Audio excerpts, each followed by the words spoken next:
नमस्कार, मैं हूं कुमार अनिल। नीतीश कुमार के पास अब एक ब्रह्मास्त्र आ गया है जिसका इस्तेमाल वो अगले साल 2025 में कर सकते हैं और तब पूरे बिहार की राजनीति बदल जा सकती है।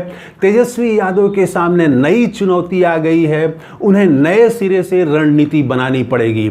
असल में देखिए हुआ क्या कि नीतीश कुमार के बारे में माना जा रहा था कि लोकसभा चुनाव के बाद उनकी राजनीति खत्म हो जाएगी, वो मुख्यमंत्री पद पर भी रह पाएंगे कि नहीं, इस पर सवाल उठ रहे थे और जदयू का अस्तित्व तो बचेगा कि नहीं, ये सवाल उठ रहा था। लेकिन लोकसभा चुनाव का परिणाम कुछ ऐसा आया कि नीतीश कुमार के हाथ कुबेर का खजाना लग गया, वो किंग मेकर बन गए। कल तक उनके अस्तित्व पर सवाल था, आज वो किंग मेकर बन गए हैं। फिलहाल तो कहा जा रहा है कि नीतीश कुमार अपने लिए रेल मंत्रालय चाह रहे हैं, कुछ ऐसे ही मंत्रालय चाह रहे हैं केंद्र की सरकार में, ताकि वो 2025 से पहले कुछ काम करके दिखा सकें। रेलवे का जो काम है वो दिखता है, नई ट्रेनों का शुरुआत करेंगे, कुछ और प्रोजेक्ट की शुरुआत कर सकते हैं, तो वो ये दिखाना चाहेंगे, शोकेस करना चाहेंगे कि देखिए केंद्र की सरकार में जब हम गए हैं तो हमने बिहार के लिए ये काम किया है, और इससे 2025 के चुनाव को वो प्रभावित करना चाहेंगे। लेकिन ये छोटी बातें हैं, असली उनके पास ब्रह्मास्त्र ये है कि 2025 में, इस बार अभी 24 में वो नहीं चलेंगे, वो भी खाना को ठंडा करके धीरे धीरे खाने वाले नीतीश कुमार हैं। और नीतीश कुमार के बारे में लालू यादव तो कहते रहे हैं कि उनके पेट में दांत है, तो अभी वो खूब अच्छे से, अभी तो कह रहे हैं कि सरकार जल्दी बनाइए, तो अभी वो अच्छे से सरकार बनाएंगे, चलाएंगे, मंत्रालय भी दबाव देके अपने पास लेंगे, कुछ प्रोजेक्ट करेंगे। लेकिन असली वो खेल करेंगे 2025 में, चूंकि बिहार का विधानसभा चुनाव 2025 में होना है। नवंबर में होगा चुनाव, अक्टूबर में, उससे पहले जनवरी फरवरी में अगले साल वो बड़ा खेल कर सकते हैं, ब्रह्मास्त्र चल सकते हैं। उनके पास जो ब्रह्मास्त्र है वो है बिहार को विशेष राज्य का दर्जा।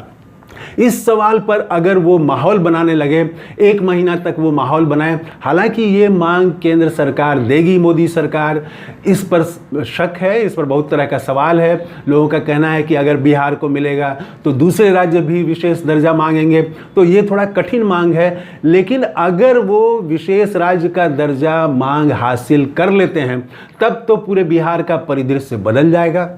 अगर वो हासिल नहीं कर पाते हैं, नहीं ले पाते हैं विशेष दर्जा, तब भी वो संघर्ष करते हुए अगर दिखेंगे, मोदी सरकार पर दबाव बनाते हुए दिखेंगे, बिहार के लिए लड़ते हुए वो दिखना चाहेंगे कि हम बिहार को आगे ले जाने के लिए केंद्र से, नरेंद्र मोदी से हम लड़ रहे हैं, ये भी अगर लड़ते हुए भी वो दिखेंगे तो भी इसका बिहार के जनमानस पर बहुत बड़ा इम्पैक्ट पड़ेगा 2025 के विधानसभा चुनाव में।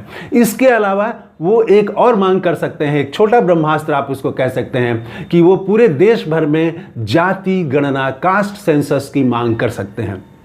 तो ये नीतीश कुमार के पास ब्रह्मास्त्र है जिसका इस्तेमाल 2025 में करेंगे। तेजस्वी यादव क्या करेंगे? तेजस्वी यादव के पास अब बिल्कुल नई चुनौती आ गई है।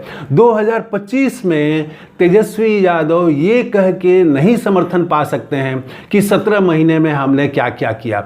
17 महीने वाला जो नैरेटिव था वो इस बार लोकसभा चुनाव में तो काम किया, लेकिन वही नारा, वही नैरेटिव 2025 में दोबारा काम करेगा, इस पर शक है, शायद ही वो काम करे। तो तेजस्वी यादव को भी नए नारे ढूंढने पड़ेंगे, नया नैरेटिव बनाना पड़ेगा। यहाँ से दो तरह से वो काम कर सकते हैं।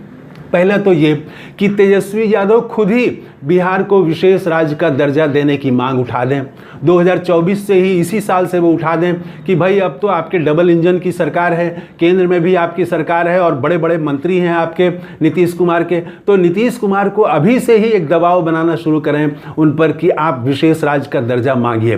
तो माहौल बनाने में अगर तेजस्वी यादव अभी से आगे हो जाते हैं, अभी से देश भर में जाति गणना की मांग वो करते हैं, तो एक ऑफेंसिव इनका रहेगा। इनका भी अगर वो मिलता है, इस पर गोलबंदी होती है, बिहार का जनमानस तैयार होता है, तो इसका फायदा तेजस्वी यादव को भी होगा। तो एक तरीका तो ये है।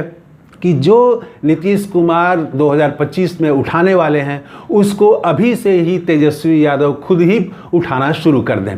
और दूसरा तरीका तेजस्वी यादव ये कर सकते हैं कि रोजगार का सवाल, उद्योग का सवाल, पलायन, कृषि, खेती, किसानी, स्वास्थ्य, शिक्षा, ये बिहार के ऐसे मुद्दे हैं जो अभी खत्म होने वाले नहीं हैं। इसको नए रूप में आप शोकेस कर सकते हैं, नए ढंग से इन्हीं मांगों को नए संदर्भ में नए नारों के साथ पेश करके फिर से गोलबंदी की जा सकती है। इन मुद्दों में अभी भी बहुत जान है, बिहार की ये प्रमुख समस्या है। तो रोजगार का सवाल वो अभी से उठा सकते हैं तेजस्वी यादव। जो बंद उद्योग पड़े हैं, चीनी मिल बंद है और इसमें प्रधानमंत्री मोदी ने वादा किया था कि हम चीनी मिल खोलेंगे, 2014 में ही वादा किया था, तो वो चीनी मिलों का मांग उठा सकते हैं। डालमिया नगर उद्योग समूह है वो बंद पड़ा है, वहाँ बहुत तरह की फैक्ट्रियाँ थी, उसको जीवित करने की मांग उठा सकते हैं।